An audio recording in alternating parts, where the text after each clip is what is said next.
मध्य प्रदेश के एक छोटे से गांव सूरजपुर में रामू नाम का एक गरीब किसान रहता था। उसका घर मिट्टी का था, छत पर पुराने खपरेल लगे थे और आंगन में एक नीम का पेड़ था।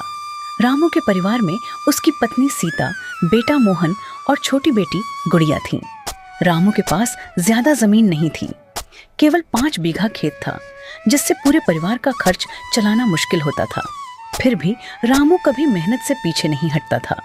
वह रोज सुबह सूरज निकलने से पहले उठ जाता, बैलों को चारा देता और खेत की ओर निकल पड़ता। गांव के लोग उसे मेहनती तो मानते थे, लेकिन कई लोग उसका मजाक भी उड़ाते थे। इतनी मेहनत करके क्या मिलेगा? किस्मत में गरीबी लिखी है तो गरीब ही रहेगा। रामू बस मुस्कुरा देता। उसे विश्वास था कि मेहनत कभी बेकार नहीं जाती। एक दिन गांव में खबर फैली कि इस बार बारिश कम होने वाली है। कई किसानों ने खेती छोड़ने का मन बना लिया, लेकिन रामू ने हार नहीं मानी।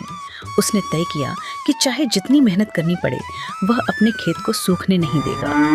गर्मी बढ़ती जा रही थी, खेतों की मिट्टी सूखने लगी थी, तालाबों का पानी भी कम हो चुका था। रामू हर सुबह दूर के कुएं से पानी भरकर खेत तक लाता। कई बार उसके कंधे छिल जाते, लेकिन वह रुकता नहीं था। मोहन अपने पिता को रोज मेहनत करते देखता था। वह स्कूल से लौटकर खेत में उनकी मदद करने लगा। गुड़िया भी घर के छोटे मोटे काम संभालने लगी। धीरे धीरे पूरा परिवार एक टीम की तरह काम करने लगा। गांव का सबसे अमीर आदमी ठाकुर प्रताप सिंह था। उसके पास सैकड़ों बीघा जमीन थी। वह गरीब किसानों को नीचा दिखाने में मजा लेता था।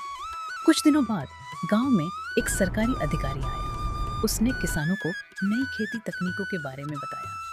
ज्यादातर लोगों ने उसकी बातों पर ध्यान नहीं दिया, लेकिन रामू ने हर बात ध्यान से सुनी। अधिकारी ने बताया कि कम पानी में भी अच्छी फसल उगाई जा सकती है, अगर सही तरीके अपनाए जाएं। उसने ड्रिप सिंचाई और जैविक खाद के बारे में जानकारी दी। रामू ने तय किया कि वह नई तकनीक अपनाएगा, लेकिन उसके पास पैसे नहीं थे। उसने अपनी पुरानी साइकिल बेच दी और कुछ उधार लेकर छोटे स्तर पर ड्रिप सिंचाई लगवाई।